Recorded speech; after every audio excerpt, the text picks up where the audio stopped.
Hi BookTube. At the end of my last video, I said that my next video was going to be a collection show-off. And right here I have one of my boxes of books. I tend to keep the books that I've read put away, whereas the books that I have not read yet are the ones that go on my shelves. The idea being that by seeing those books all the time, I'll be encouraged to read those rather than just stare at all the books that I've already read and feel proud of myself. So these are some of the books that I own and have read. All ones that I would consider keepers. So this will give you a pretty good idea of my my taste. And this looks to be nonfiction, but also a lot of comic books. And so we'll just start with the first one on the top here. Is Rebecca Solnit's River of Shadows, her book about not just Edward Muybridge, but also the birth of filmmaking in general. And she also writes really well about the invention of photography and how mind-blowing that must have been for people who were encountering it for the first time.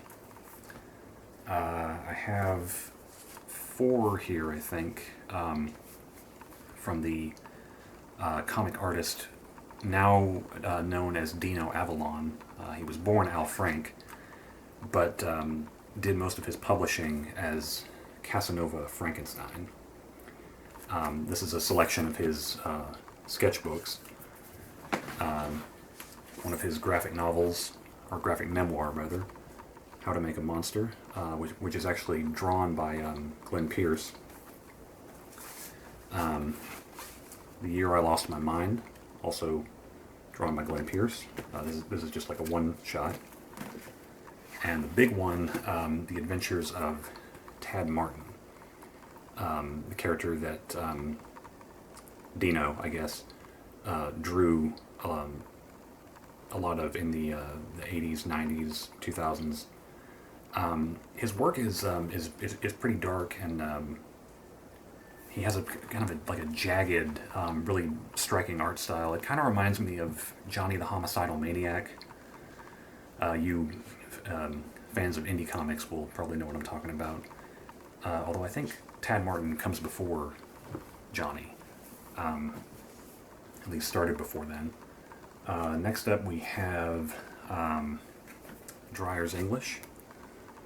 Recent grammar guide, and surprisingly fun cover-to-cover read. It's the kind of book that is not just for grammar nerds, but I think could be enjoyed by most anyone. Coming of Age in Second Life by Kurt Boellstorff. He is a professor of anthropology, and this is his account of exploring Second Life as an environment and studying the users of Second Life as an anthropologist would study a group of people. It's really fascinating.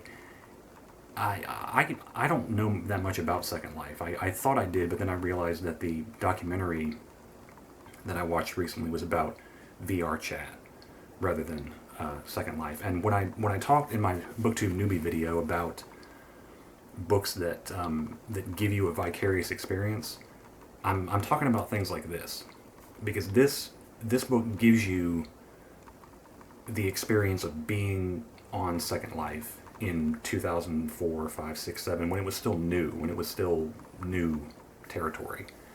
And you can't do that anymore, but you can read about it, and you can read about it from a professor, no less, and it's really fascinating.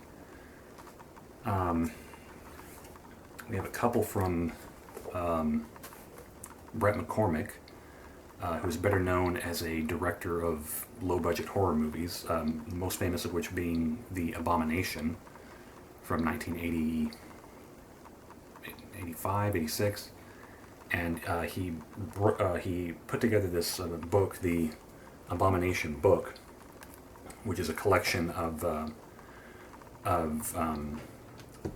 lots of interviews with the cast and crew, writing just from himself about the making of the movie, and also some reviews of the movie. It's a really nice treatment of a movie that I don't know completely deserves it, but it makes you wish that more movies got this sort of companion piece, you know. Because there are plenty that really deserve it, and plenty that have backstories that you would love to see collected. And then this one, Texas Schlock, is his encyclopedia, basically. Well, I mean, not really an encyclopedia, but his love letter to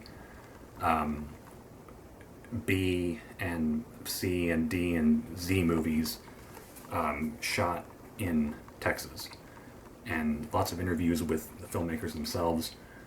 I'm from Texas as well, and I knew we had a few horror movies to our credit.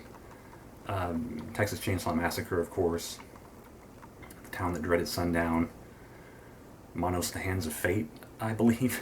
But I had no idea until I read this just how much there was to be proud of, I suppose. Let's see, I should probably go through these a little bit faster. David Thomson's Television, a biography, history of the medium, and also a critique of what it has become. Let's see. Some more graphic novels. Jimmy Corrigan, The Smartest Kid on Earth, one of the handful of comics that, you know, critics like to hold up as you know, like, see, the comic book can be art, it can be great literature. But I mean, it's pretty well deserving of that. I mean, it stands out because this is a somber, depressing ass story. I mean, it's well worth reading, but it's just, if you have this preconceived notion of the comic book as being light and goofy and, you know, silly, this will really challenge it. I mean, you know, I can understand why a critic coming to this book, you know, having their only experience with comic books being, you know, I don't even know, Spider-Man, would be really taken aback by this. Let's see. I have a few by Bryan Lee O'Malley. Lost at Sea, his debut. And Seconds, his sort of Groundhog Day-ish story. And that's not all the Bryan Lee O'Malley I have. I think the last one is buried down there a little further. A couple more big ones. V for Vendetta and Watchmen. Not much to say. They are very good. Let's see. Handheld Hell, The Outbreak of Homemade Horror by Justin Burning. His love letter to low-budget horror movies, with you know, lots of interviews with the filmmakers, reviews of plenty of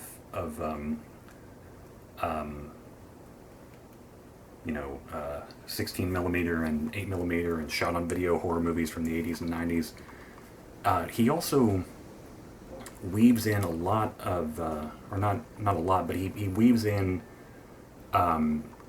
his own fictional horror story throughout this, about, I believe, a haunted VHS tape that really kind of adds some flavor to this. It's a cool book. It really deserves more attention than it's gotten. The Emperor of All Maladies by Siddhartha Mukherjee. A history of human treatment and understanding of cancer. He weaves in a lot of, you know, human stories and fascinating bits of history. Also, you know, he is an oncologist himself, and so he writes from that perspective. This is one of those nonfiction books that you either have read this, or it's on your to-read shelf, or it will get put on your to-read shelf at one point. It really does get pushed a lot in libraries and bookstores and places like that. Oh, this is a perfect pair right here. The Noonday Demon, Andrew Solomon, an Atlas of Depression. It's pretty similar to The Emperor of All Maladies. It's not just a history book, not just a memoir, not just a popular science book, but a mix of all three. And I mean, I suppose the science in this has dated by now. This is like a 20-year-old book, a 20-plus-year-old book. But the memoir, the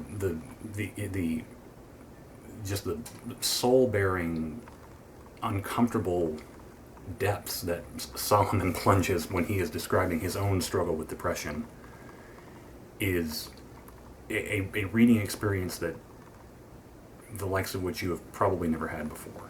I can't think of any other memoir that comes close to this in terms of just the. I mean, I can't really say misery because it's not a like a sad or weepy book, but it's just a heavy one, and it's beautifully done. It's hard to recommend, but I have to recommend it. You should just know what you're getting into. Okay.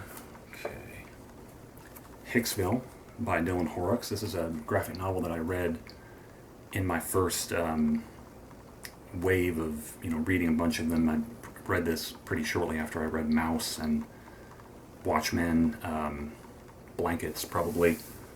It's as I remember it, a kind of like a fictional history of one particular comic artist, and the story of how his work was essentially stolen from him, I think. And it's Horrocks' kind of his angry kind of critique of the unjust treatment of comic creators.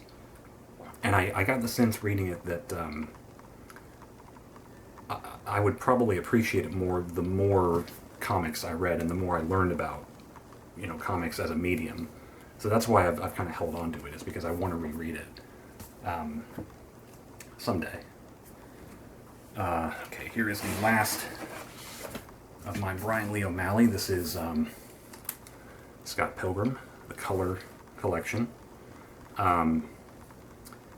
I got into Scott Pilgrim through the movie, as I'm sure lots of people did, and was taken aback by the graphic novels. They're not as action-packed as you would expect. They're much more about the relationships of the characters. It's very much like a who's dating who type story. It's still really well done, but I could see how it would be kind of a disappointment to people who were in it mainly for the the evil X's and the fighting.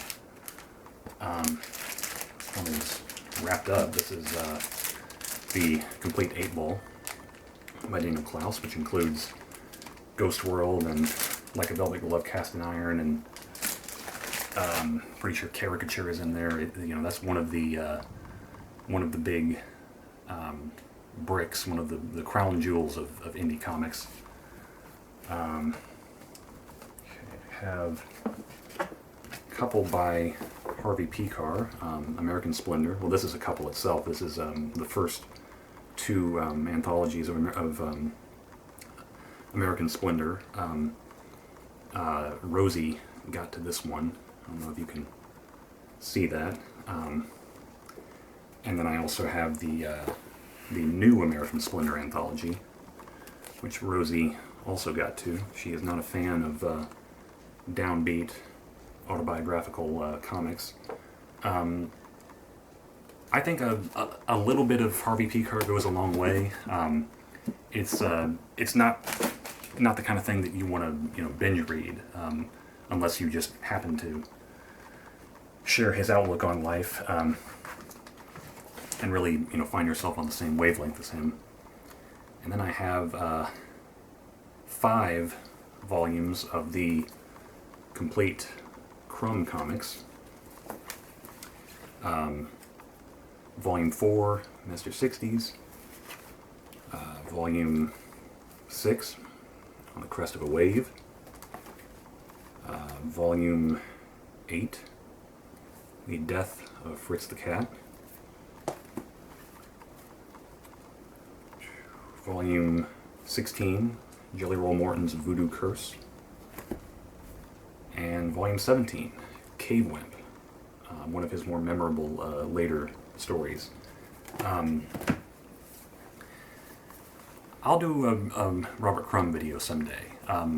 Crumb is my favorite movie, the documentary about him done by Terry Zwigoff, and I have some more Crumb probably in the other box in there. That video is coming someday. So that's it for that box. I'll get to the one other one that I have sometime later, hopefully this week.